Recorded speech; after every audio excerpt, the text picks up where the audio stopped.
Aber das ist genau das Prinzip, dass Gott aus dem Kleinen heraus handelt.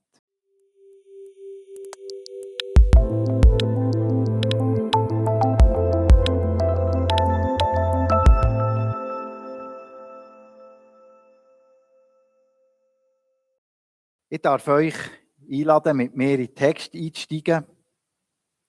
Wir lesen aus dem Matthäus 6, 16 bis 18 und du darfst ihn sonst da vorne einblenden. Ich lese aus der neuen Genfer Übersetzung. Wenn ihr fastet, setzt keine Leidensmiene auf wie die Heuchler. Sie vernachlässigen ihr Aussehen, damit die Leute an ihnen sehen, dass sie fasten. Ich sage euch, sie haben ihren Lohn damit schon erhalten. Wenn du fastest, pflege dein Haar und wasch dir das Gesicht wie sonst auch, damit die Leute dir nicht ansehen, dass du fastest. Nur dein Vater, der auch im Verborgenen gegenwärtig ist, soll es wissen. Dann wird dein Vater, der ins Verborgene sieht, dich belohnen. Ja, ich darf heute über die dritte geistliche Disziplin predigen. Wir haben die anderen schon anschauen. Diejenigen, die es nicht mitbekommen oder nicht gehört, sie sind auch auf dem Internet verfügbar, auf unserem Kanal. Die 3 Disziplinen vom Glauben, vom vollkommenen Glauben, das sind die Almosen geben, Gebet und das Fasten. Und ja, wir haben die Leute, die gestern an diesem Thuner Stadtlauf waren, die einen waren vielleicht ambitionierter als die anderen. Die einen haben gedacht, einfach abschließen. Und die anderen haben gesagt, ich will ein gutes Resultat machen. Ich glaube, was wir dort mitnehmen aus diesem Bild, ist, dass wir einander anspornen, einander motivieren. Hey, bleib dran, heich nicht ab, komm, gib noch ein bisschen. Das ist das, was wir mitnehmen dürfen. Aber ich glaube, die Disziplinen vom Glauben sind nicht in dem Sinn, eben, ich bin ein bisschen besser oder den habe ich auch noch überrundet oder so. Es geht nicht um das. Es ist nicht ein Wettlauf, wo wir uns mit anderen messen, sondern es ist eine Hilfestellung, die uns unterstützen soll, den Glauben zu leben und die Beziehung zu Gott zu vertiefen. Ich bin jemand, der gerne ein Faustdauer hat. Das ist dazu. Wir gestern am Abend dürfen gehen. Das wunderbares Restaurant, die Gente, darf ich sehr empfehlen. Kann man sehr gut essen. Aber am Schluss habe ich gedacht, schon ein bisschen mehr hätte ich schon noch genommen. Es war sehr fein, aber leider war das Dauer viel zu schnell leer. Es ist nicht die Disziplin, die mir am nächsten liegt. Und ich kann mich noch besinnen, als ich das letzte Mal hier über das Thema predigt habe. Ich habe schon mal eine Predigt hier in diesem Saal über diesen Text. Und da ist die liebe Schwester Heidi Kuhn nach der Predigt zu mir gekommen und hat mich unbedingt motivieren, dass ich jetzt doch endlich auch mal in dieser Fastenwoche mitmachen soll. Und ich habe es bis heute nicht gemacht. Vielleicht übernimmt jemand das Mandat vom Heidi und tut mich dann wieder motivieren. Es ist sicher eine gute Sache. Und ich will die Formen vom Fasten gar nicht kleinreden hier irgendwie. Sagen, oh, das ist nicht so wichtig. Ich glaube, das ist eine gute Sache, so eine Fastenwoche. Ich tue immer mal ein bisschen Intervallfasten oder auch mal einen Tag auf das Essen verzichten. Das habe ich schon gemacht, aber so wirklich in dem Sinn Fasten eine Woche lang. Wir haben schon Saftkuren gemacht, aber das möchte ich nicht unbedingt als Fasten bezeichnen. Das ist mehr so ein bisschen Wellness-Aspekt drin. Aber gerade da drinnen, merken wir eben, ein leeres Dauer ist nicht leer, sondern ein leeres Dauer ist ein Dauer mit Potenzial. Da kann man etwas drin tun. Und ich glaube, das ist das, die wir mitnehmen dürfen. Als erstes. Und ich glaube, es gehört zu unserer Geschichte als Gemeinde, als Leib Christi, dass es immer wieder eben Zeiten vom Nahrungsverzicht gibt. Aber in der katholischen Kirche das Fasten vor Ostern zum Beispiel. Als ich aber über den Begriff Fasten nachgedacht habe, ist mir wie gross geworden, dass es eben um mehr geht. Lea hat schon das eine oder das andere auch ein bisschen angetönt. Demut. Es ist Verzichten. Es geht um mehr als nur um Nahrungsverzicht. Und ich glaube, wie man ja manchmal sieht, so ein Lebensstil vom Lobpreis, so dürfen wir auch einen Lebensstil vom Fasten, vom Verzichten festmachen. Ich glaube, Fasten, Verzicht ist eine Konsequenz von unserer Nachfolge von Jesus Christus. Denn, wo wir uns entschieden haben, mit Jesus unterwegs zu sein, ihm unser Leben anzuvertrauen, in diesem Moment hat Verzicht als Konsequenz zu unserem Leben dazugehört. Wenn ich mich entscheide für Suppe, dann habe ich mich für Suppen entschieden und dann kann ich nicht noch irgendetwas anderes auch noch in das Tellerchen tun. Das ist ganz klar. Kürzlich habe ich ein Interview gehört von einer Klimaaktivistin. Und das Interview haben sie am Flughafen zu Zürich geführt. Und sie haben sie dort gefragt, dass Flüge ja einer der grössten CO2-Verursacher sei. Warum, dass sie denn als Klimaaktivistin, als Frau, die demonstrieren und so, warum, dass sie dann noch fliegen. Und dann hat sie gesagt, sie haben überhaupt keine Flugscham. Sie schämen sich gar nicht dafür. Weil es sich nämlich nicht an ihren Flugkonsum einzuschränken. Es ist vielmehr Aufgabe von der Politik, etwas zu machen. Politik soll den Konsum der Bürger einschränken. Das bringt ja nichts, wenn sie etwas machen. Und ich habe das sehr eine interessante Haltung gefunden. Und ich glaube, manchmal in unserem Unterwegssein, im Glauben, haben wir vielleicht auch das Gefühl, das bringt ja gar nichts, was ich mache. Ja, dann soll ich die mal besser predigen, oder sie soll mal das machen, oder sie soll das machen. Vielleicht als Gemeinde. Aber das ist genau das Prinzip, dass Gott aus dem Kleinen heraus handelt. Ja, wenn wir in der Bibel schauen, all die Gleichnisse, die er gemacht hat, zum Beispiel das Gleichnis vom Senfkorn. Gott handelt aus dem Kleinen heraus.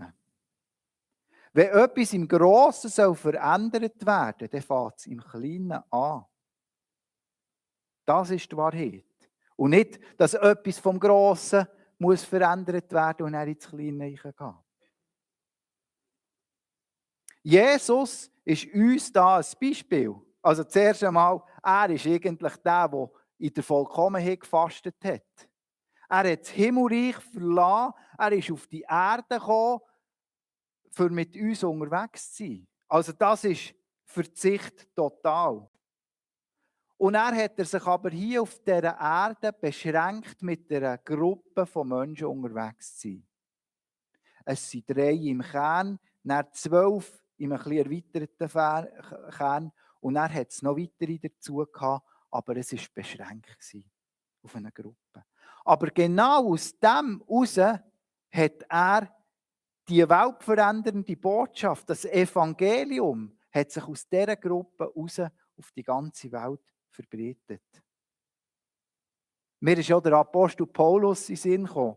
Der Apostel Paulus sieht uns immer wieder auch in seinen Briefen, wo er verzichtet hat. Und auch der Paulus nicht für sich irgendwie gross zu machen oder zu sagen, ich bin ein bisschen mehr als dir. Aber er sagt, schau, ich habe auf das verzichtet, für dass ich euch das Evangelium bringen kann. Er stellt die Verbreitung vom Evangelium außerhalb vom Heiligen Land als wichtigste Priorität über sein Leben. Er verzichtet auf seine Reisen, auf Komfort. Er verzichtet immer wieder auf die Sicherheit einer Gemeinschaft. Er ist häufig alleine unterwegs. Er hat keine Familie, etc. Ich glaube, wir müssen uns das bewusst sein. Wenn wir mit Jesus für unterwegs sind, dann hat das eine Konsequenz. Es hat eine Konsequenz. Wenn sich etwas in meinem Herz zum Plan Gottes verändern soll, dann muss das in meinem Herz anfangen wachsen. Es muss Raum einnehmen. Es muss Raum haben. Und das ist ein leeres Dauer. Da ist viel Raum. Viele grosse Bewegungen, die sind genau aus diesem Willen heraus entstanden. Verschiedene Menschen sind zusammengekommen. Verschiedene Menschen haben angefangen, das Herz zu teilen miteinander. Und das ist so etwas, was nicht mehr für unser Chor, für unser Unterwegssein im Flutigland so wünschen, dass wir selber überlegen, was die Konsequenz in unserem Herzen ist. Und dass das eine Einheit geben darf, dass das eine Bewegung raus darf geben, wo wir noch mehr relevant sein dürfen und noch mehr dürfen erleben, wie Gott wirkt. Ich habe verzichtet in meinem Leben. Ich erlebe, wie das Leute oder wie Familien hier auch im Tal ganz besonders mit dem Problem vom Alkohol zum Beispiel zu kämpfen haben. Und in mir innen ist Konsequenz greift und die Erkenntnis daraus, dass ich zum Beispiel aus Solidarität auf Alkohol verzichten. Ich habe nicht den Wunsch, dass du dir heute mehr kopierst, aber dass du dir heute Morgen auch überlegen, was ist für dich die Konsequenz aus der Nachfolge? Was legt dir Gott aufs Herz? Wo sollst du vielleicht auf deinem Tower Platz machen? Was soll sich verändern? Was für eine Verzichtskonsequenz ergibt sich daraus? Und auch zu fragen, wie du das bereit bist, praktisch im Alltag zu tragen. Also, Fasten, Verzicht als Konsequenz. Das Zweite, jetzt denken wir, Fasten als Verzicht, als Konsequenz, oh je, eben das Dauer ist leer, ich will doch lieber ein volles Dauer, ich will lieber ein Antergott, ich will lieber den Stroganoff vom Hirsch, was so wunderbar ist in meinem Dauer. Fasten, Verzicht als Gewinn.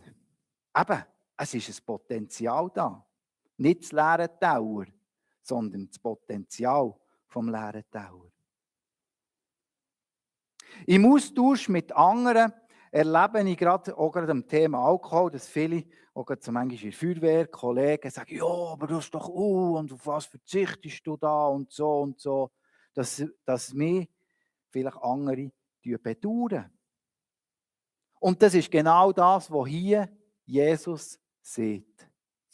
Wenn ihr fastet, wenn ihr Konsequenzen zieht für euer Leben, dann müsst ihr nicht so rumlaufen mit dem 20-ab-8 Gesicht, mit verschlüsselten Hudeln etc., dass alle anderen euch bedauern.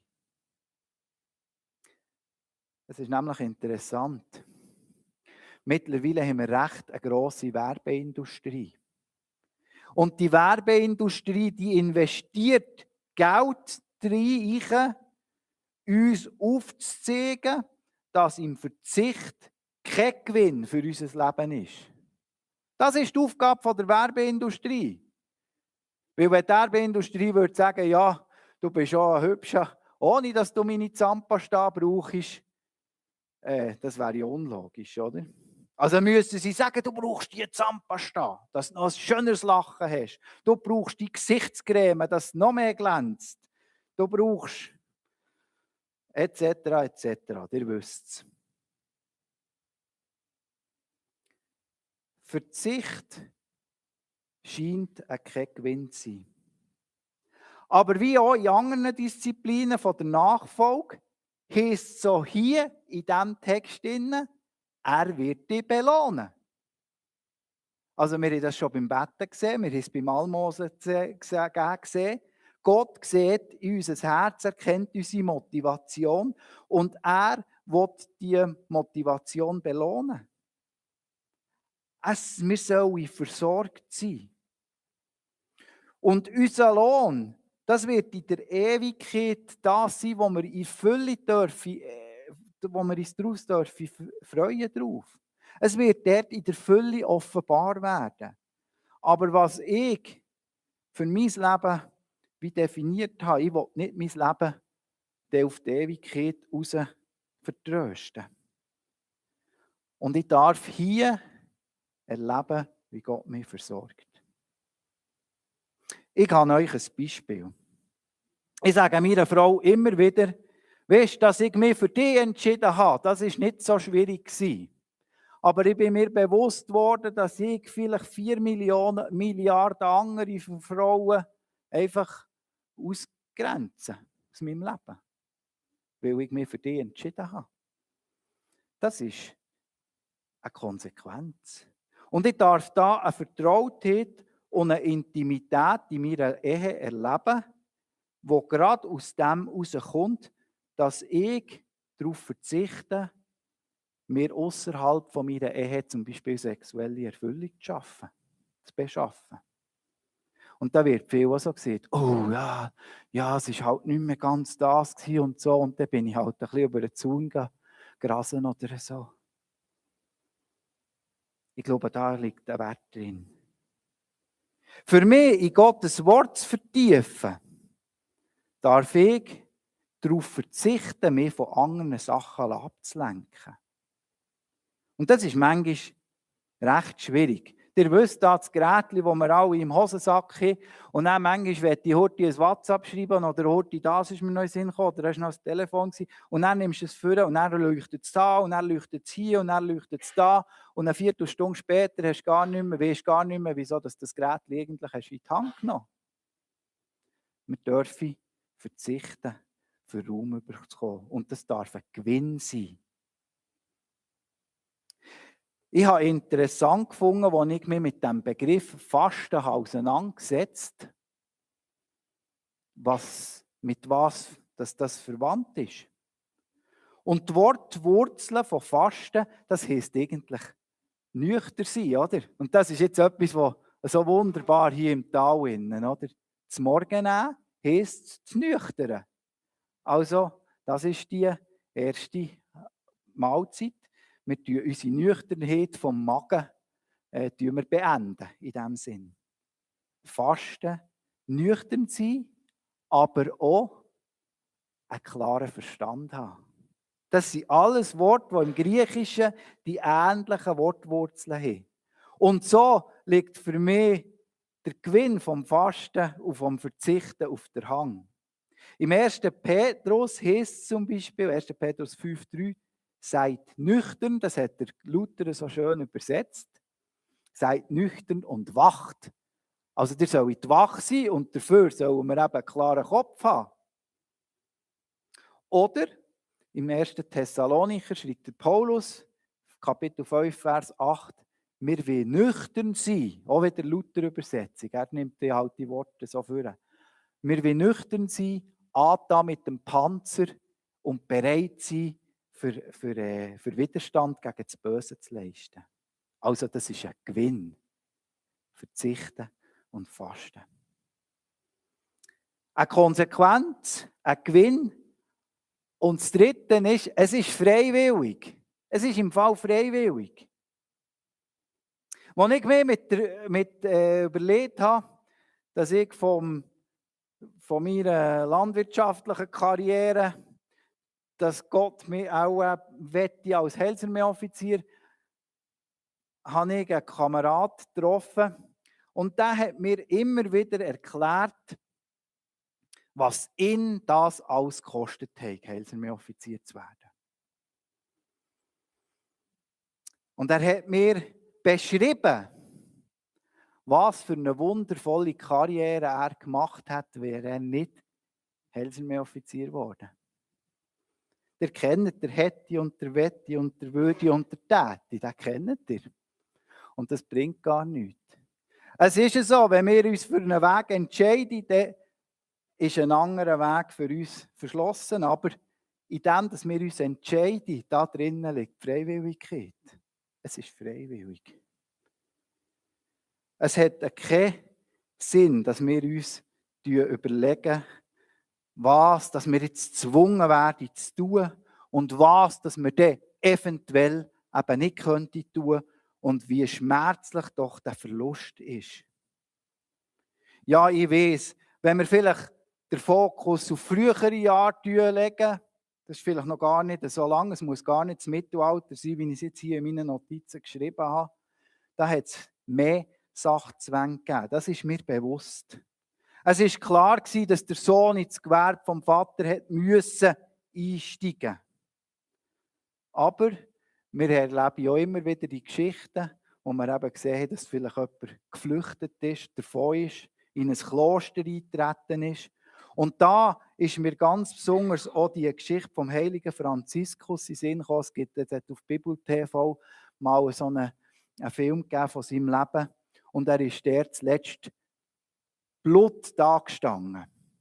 Also er hat sich zum Gespött gemacht, weil er hat gesagt, nein, ich will nichts von euch.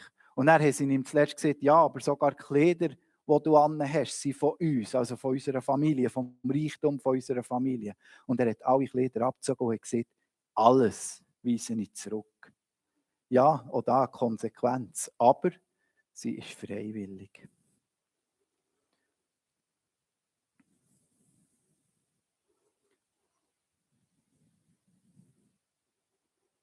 Wir haben auf unserem Leben immer wieder die Wahl, Gottes Wege zu gehen oder uns zu Opfer von den Umständen zu machen. Aha, nein, jetzt habe ich doch den angenehmen Weg gemacht. Nein, wir können in unserem Leben uns entscheiden für Gottes Weg oder wir können den Weg gehen, der heisst, uns Opfer von Umständen zu machen. Wir sind nicht Opfer. Aber der Weg Gottes ist nicht ohne Bereitschaft, Opfer zu bringen, zu gehen. Das ist interessant. Wir sind nicht Opfer von den Umständen, aber wenn wir Gottes Weg gehen, dann heisst das Bereitschaft, Opfer zu bringen. Wir sind nicht Opfer von Gottes Plänen. Und wir brauchen auch nicht durch eine Opferhaltung uns die Anerkennung von unseren Mitmenschen zu verdienen. Auch das hat Lea einleitend schon angetönt. Wir brauchen uns nicht durch eine Opferhaltung die Anerkennung vom Umfeld zu verdienen. Gott weiss, was wir für ihn aufgeben haben. Gott weiss das. Und er wünscht sich, dass wir das in Würde gehen. Und da finde ich hier in diesem Text so schön, wenn er sagt, tu dein Gesicht waschen. Tu dein Gesicht waschen. Das ist etwas, das tut gut, wenn wir unser Gesicht waschen. Und ich habe manchmal den Eindruck, so der Schlaf aus dem Gesicht waschen oder zu duschen, man ist dann ganz wieder wie neu, man ist wieder wie würdiger, kann man wieder darauf losgehen. Wir dürfen im Verzicht auf dem Weg Gottes fröhlich und würdevoll unterwegs sein, weil Gott uns beruft in die Sohn- und in die Tochterschaft. Wir dürfen Söhne und Töchter von ihm sein. Ich fasse es zum Schluss nochmal zusammen. Fasten und Verzicht ist für mich eine natürliche Konsequenz von der Nachfolge Christi. Fasten und Verzicht ist für mich eine natürliche Konsequenz. In diesem Verzicht wird aber unser Leben bereichert. Es gibt Platz, es gibt Raum für Sachen, die Gott uns schenken will. Wir werden in die Freiheit eingeführt. Und die Freiheit beinhaltet eine Dimension, die nicht menschlich ist und auch nicht menschlich zu erreichen ist. Also das ist wie ich es manchmal auch schon gehört habe, in den letzten Tagen, das ist Next Level. Next Level.